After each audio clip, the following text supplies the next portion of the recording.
Hey guys, what's going on? Stormwind here, back with another video. Today's video is something different, something I've never done. It's my first response video. It's actually my response to the Metal Tag 2021, which was started by the Rock Scout, I believe. The way I found out about that, I have a friend, Gordon from Belfast.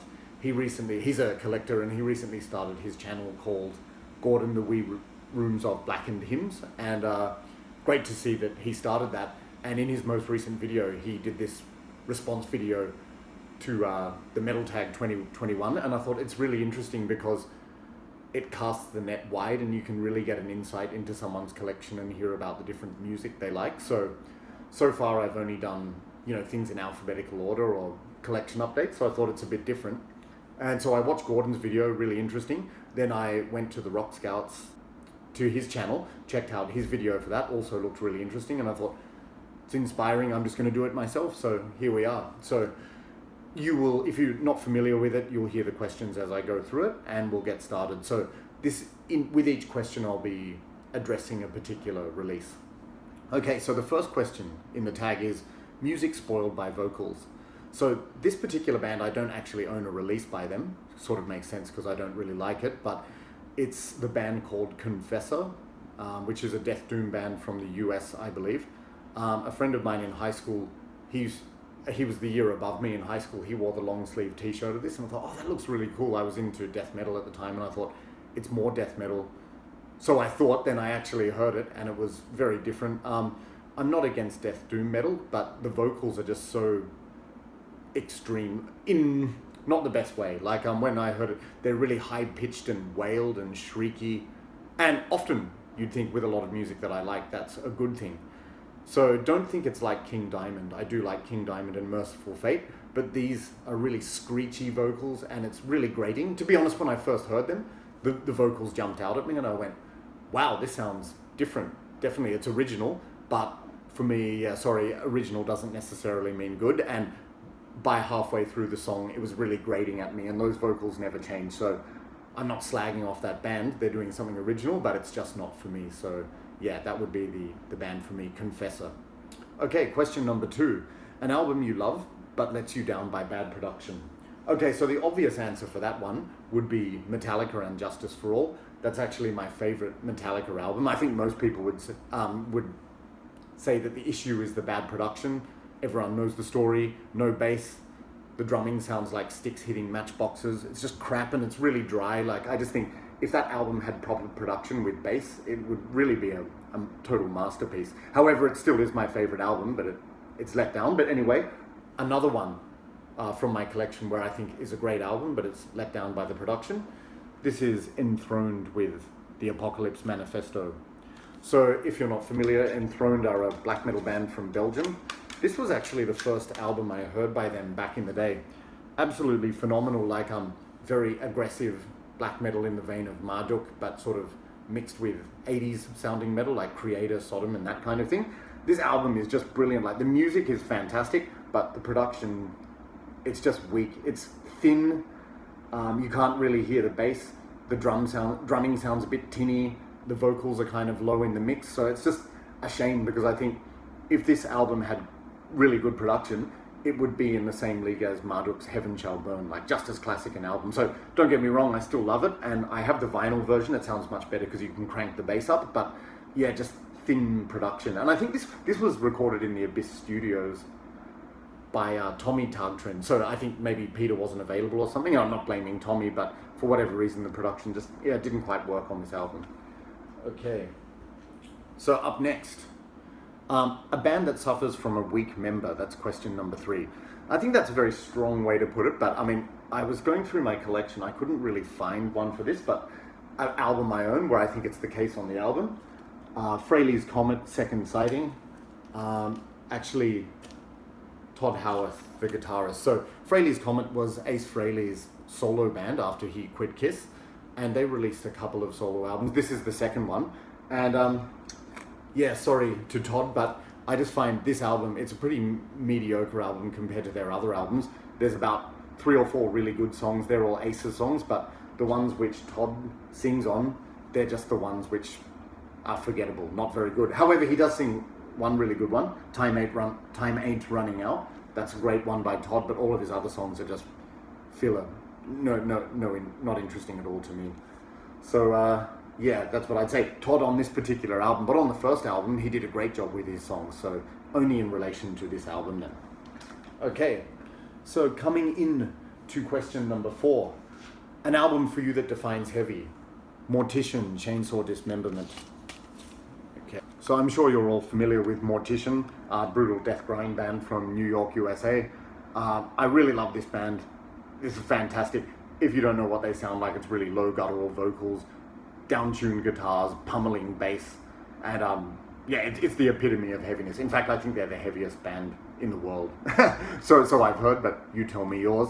But actually my favorite album by them is probably Hacked Up for Barbecue, because I think the production tone, it's cleaner. But on this one, they just tune the guitars down 2 further steps. The bass is just like this gravelly, rattling sound, but songs are so heavy, and especially on ones with a bit of groove, like Drowned in Your Blood, Rabid, Funeral Feast and everything. It's just crunchily heavy, like amazing. So yeah, this would definitely be the ultimate heavy album for me. Okay, coming up to question 5. An album recommended to you by the music community. Okay, so this wasn't by the community so much, but one person in particular. The first channel of this kind which I ever watched was Motley Crue Forever, run by Nick, and he was always going on about this album. This is Vigorland with Welcome My Last Chapter, and he said in several videos it was his favorite black metal album of all time, and I thought that's amazing because I've been a fan of this kind of music since my mid-teens, but this band always passed me by, and then I took a chance on it, listened to it, and I think it's absolutely brilliant. Like just such melodic, melancholic black metal, beautiful atmosphere. It's sort of like in the vein of Dissection and Sacramentum, but even more melancholic. Like Sacramentum sticks more to the Dissection formula, but this band is really something else. So thanks to Motley Crue Forever, I discovered the brilliance of this album. Okay, coming into number 6. Show an album that takes your musical taste in a different direction. This is Yes with 90215. Did I get that right? I always get the number combination mixed up. Yeah, oh no, 90125. See? Okay, so if you're not familiar, Yes were a progressive psychedelic rock band from England, like most famous in the 70s, but then in the 80s they changed their sound. It became more sort of like electronic hard rock, still very progressive, and they changed their style a bit because they got a new guy, Trevor Rabin, the South African musician.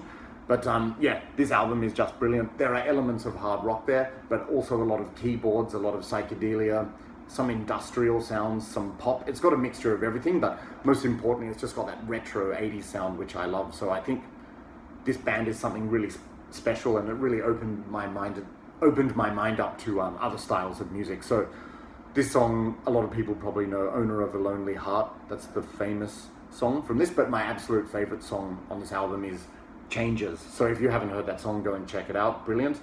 Also, City of Love. Yeah, many great songs. So Yes with 90125. Okay, coming up to number 7. A hidden gem in my collection.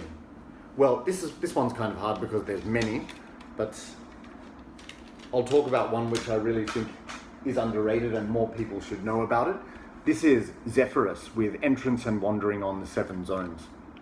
So, to show you this a bit more clearly, Zephyrus were a Greek black metal band back in the day, like in the 90s, and I think they released a couple of albums. The second one got really progressive. I didn't like it so much, and then they did some EPs, but they sort of faded into obscurity. But this album here is just fantastic, like raw black metal in the vein of, you know, Rotting Christ, Varathron and that kind of thing, but I really think they have their own sound, and coupled with that is the incorporation of traditional Greek music, like Greek folk music and everything, like on that instrumental Antiquus Gloria, amazing, but they've got some really spacey guitar solos. Just there's some real alchemy going on with black metal, folk music, and just good musicianship. So if you haven't heard of this band, I don't think they're that well known, definitely check it out. That's Zephyrus with Entrance and Wandering on the 7 Zones. A real gem for me. Okay, number 8. A band in your collection which formed closest to where you live. this is interesting. So some of you don't know this, but I have mentioned it. I'm from Australia, but I live in Thailand. And so this band formed in my area, Bangkok, that is. This is Surrender of Divinity with Manifest Blasphemy. Yeah, so, yeah, Surrender of Divinity are a Thai black metal band, very harsh, very abrasive, in the vein of Marduk, Enthroned, that kind of thing. So if you like really extreme black metal, fast paced, you will like this. I first heard of this band when I went to see Archgoat in Bangkok in 2013. This was the support band, and they just looked frightening on stage, you know, like drenched in corpse paint and blood and swigging chung long necks, and just, oh, it was such an assault, this performance, you know, like bullet belts, nails, studs and everything. But I thought, wow, like it just really made an impact on me. Sadly, that was 2013. In 2014, the singer and bassist Avicii was actually murdered by some obsessive fan, a university student, and yeah, that's really sad.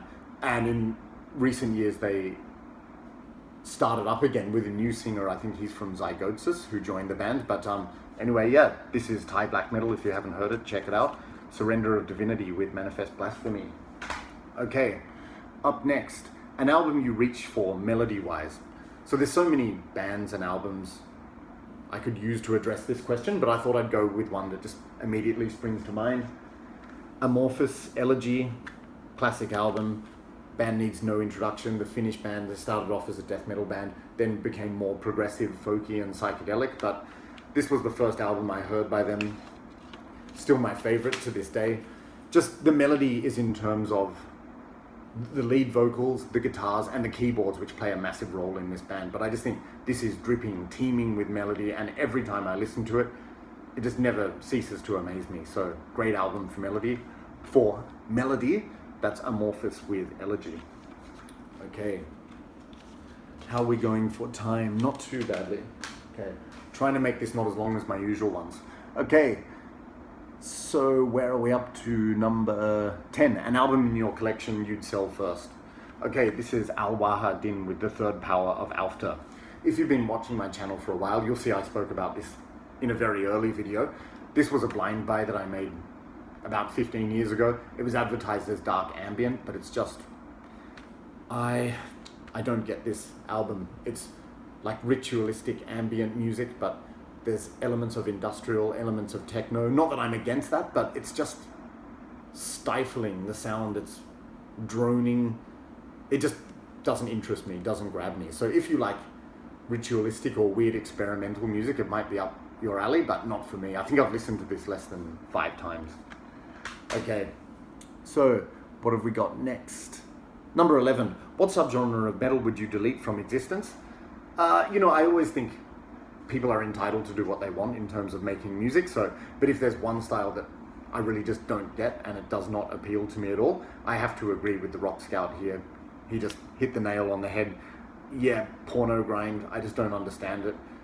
It's yeah, it's puerile, it's crass, it's bad taste, it's immature. Like, don't get me wrong, death metal, slam death metal, death grind, that's okay, but like porno grind just takes it over the top, making it just really sickening and offensive and misogynistic, and all for the sake of it. I just don't get it, like why bands would release album after album of that. But yeah, it just doesn't make sense to me. So that would be the genre for sure. Okay, so number 12, the band or artist you'd most like to see an album or reissue from in 2020. This is interesting. I couldn't think of a specific band like where I'm saying I definitely want a new album in 2020. I think there's so many active great bands out there at the moment that there's plenty to choose from. But in terms of a reissue, Marduk's Dark Endless. So Marduk are my favorite black metal band, and I'd like to have the first 3 albums on vinyl. I do have those of the Unlight and Opus Nocturna on vinyl. Fantastic albums, but I'm really after this one because it's a great album. So I'm not sure. I don't think it's that hard to get. I noticed they did do a reissue of this, and it was on a picture disc with black and green. So no. I want the original artwork. I'm just particular like that. So if anyone knows where I could, maybe they have done a reissue, maybe it is available. So if anyone knows where I can get this at a reasonable price, please let me know. Okay. Coming up next, 13. Which 80s metal act would you love to see a comeback album from? You know what, I was thinking about this today. I couldn't answer that one just because, again, all of these 80s bands which I really love and enjoy, some of them I thought, oh, maybe they've stopped, maybe they've quit, but they're all still going. So I was really scratching my head for that one, but so I can't think of one. Like, one band that I couldn't wait for an album for was Alcatraz, but my wish came true with them because they released an album last year, which is great after a 35-year hiatus or something. So Alcatraz granted my wish, which is great. And then I was thinking, oh, bands like Rat or Wasp or Anvil, but they're all active, so they're probably going to release other albums, especially Anvil. Like, they're a very hard-working band, like release about an album every year. So to all those great acts, just keep the albums coming. Okay, next one. Show an alternative variation of an album cover. This is kind of cheating because I didn't have a particular one, but this band does alternative cover art. So this is Cannibal Corpse with Gallery of Suicide. Yeah, this is a rare one. I bought it in Australia, but you see the red spine. It came from Germany, so this is the original artwork, which is quite iconic and cool. And then there's the censored artwork. So the front shows the inside, what goes on in the gallery, and this is the censored version. So when I bought this in the shop, the lady said to me, which cover would you like? And I said, and she went, how about this one? So I guess she didn't like it. All right, and coming up next, 15, a band for you that defines metal. Okay, this is going to sound cliched or archetypal, but cliches come from somewhere. Of course, Iron Maiden. To me, this is the most heavy metal band. In terms of, like, when I think of traditional heavy metal, this would be them. So I know there's a lot of other bands people could say, like Metallica, Megadeth, Slayer, and everything, but I'm talking about just traditional heavy metal. I think, yeah, Iron Maiden.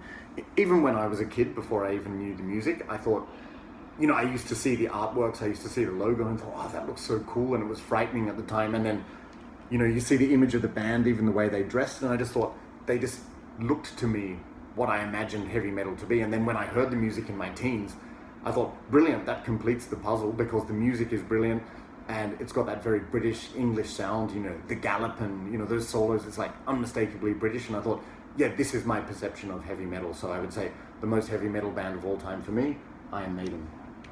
Okay, so next, show your most metallic album cover. So I'm assuming that means like the one which is most heavy metal in spirit or something like that. That's easy. Manowar with Fighting the World. So just take this out. I'm sure people have seen it. Just that iconic cover. Yeah, what can I say? That's self-explanatory. That's very heavy metal. Manowar, Fighting the World. Great album too. Okay, next. Okay, an album which you disliked at first, but now highly regard. Okay. Now this is shifting genres, shifting gears a bit, but actually, Pearl Jam with 10. So this was the most strikingly obvious to me. Like, there's other albums where I grew to like them a bit more, but this went from night to day for me. So when I first heard them when I was 14 years old, I thought, what's this shit? I can't stand it. It sounds terrible. Like, and I think that was primarily due to Eddie Vedder's vocals. Like, at the time, I really liked Nirvana, and I thought, oh, people are saying this is a similar style. It's crap. It sounds like I just couldn't get over those yarling vocals and just didn't like it. I think it was like, took me a while to get used to them. And anyway, I thought some melodies in the songs were okay, but then that was when I was 14. Then when I was about 22, I revisited this album again and went, after many years of having loads of experience listening to other music, I started to appreciate it, and I thought, what the hell am I talking about? It's actually brilliant, like very atmospheric, very emotional, really good songwriting. And yeah, maybe the vocal style takes a while to get used to, but I've grown to really like it. The only thing is with this band, after the first 3 albums, I completely lost interest, but this one is a classic. I'd say 10 out of 10. So I went from absolutely hating this to loving it. Okay, and what have we got next? An album which you liked at first, but now disregard. This one was hard to decide, and I thought, try and pick one. So by default, Iron Maiden, A Matter of Life and Death. So, like most people, I'm a fan of the classic Iron Maiden, and I'm not one of those elitist snobs who goes, oh, fuck all the new stuff. No, I'm not like that. Actually, I bought this album after I saw them at Soundwave in Sydney in 2012. Amazing performance, and I thought, oh, I'm really keen to discover the newer stuff. And at the time, I really did like it. And now, just years later, I think it was partly to do with my fervor surrounding that concert. But yeah, just listening to this years later, it just doesn't grab me as much. At the time, I thought, oh, that sort of progressive rock thing they're doing, it seems really interesting, but it just hasn't sat well with me over the years, in that it doesn't grab me anymore. Like this album, it's got that song, The Pilgrim, track 4, brilliant, brilliant song. I love that song. And then there's a couple of others where I think, yeah, they're okay, but yeah, this album just doesn't really grab me. So I went from really liking it at first to just thinking, it's okay. Like, I don't disregard it, but I don't listen to it that often. And when I did listen to it last week, I thought, yeah, The Pilgrim's really good, but other than that, not so much for me. Okay. And a metal band, number 19, a metal band that deserves more recognition. Okay, that's easy, Black and Blue. So if you're not familiar with Black and Blue, they're a hard rock sort of glam metal band from the USA. They're famous because the current guitarist of Kiss, Tommy Thayer, was in this band. He's actually behind here, so you can't see him, but yeah, just they're not exactly glam metal or hair metal, but you can see how they would be lumped in with that category in the 80s. But the funny thing is, it's more just traditional heavy rock and roll. So like, it's sort of like Rat in a way. Like Rat isn't overly glammy, but I just think they're a damn sight better than most of those major bands. A lot of the major bands who got signed, you know, the music was just so much better. The music's exciting. I don't know why this band didn't, they had some minor success, but they never really broke through commercially, but I really felt they deserved to. So they released 4 albums in the 80s, a couple co-produced by Gene Simmons, and I think they did another one a few years ago. I haven't heard that, but I think all 4 of those 80s albums are brilliant. So if you like bands such as 80s Kiss, Motley Crue, Scorpions, Def Leppard, that kind of thing, I think you'll like. It's not a carbon copy of those bands, but there's elements of that, but they also have their own sound. And I just think, yeah, they're a really talented, really good band. Like, check out any of those 80s albums. They're kick-ass, like really good. And yeah, just unfortunate for them that they didn't become that famous, just because I think maybe because they weren't in the right place at the right time. Who knows? But Black and Blue, check them out. Okay, and number 20, a number 1 Grail going into 2021. I'll be honest with you guys, I'm not really one of those, like I enjoy collecting music, but I'm not so particular where I need an original or I need a particular copy or a particular pressing of an album. I'm pretty easy to please in that sense. It's like, if I get a new record that has all the songs, yeah, cool. If it's a reissue, it doesn't really matter. So yeah, I don't really have holy grails as such, but yeah, that's all I can say about that. The only one I'm really after, as I said, in terms of, like, even if it's a reissue or whatever, is Marduk Dark Endless. But other than that, I'm pretty happy-go-lucky. So anyway, thanks for sticking around as I spoke about those albums. I'm glad I didn't go too badly for time. Yeah, so thanks a lot, Gordon, for introducing me to this tag, and thanks to the Rock Scout for starting it. I found it really interesting. So hopefully you watch this, and I'm interested to hear what other people have to say about those questions. So look forward to watching other videos. Okay, so that's about it, guys. Take care, and I'll see you in the next video. Cheers.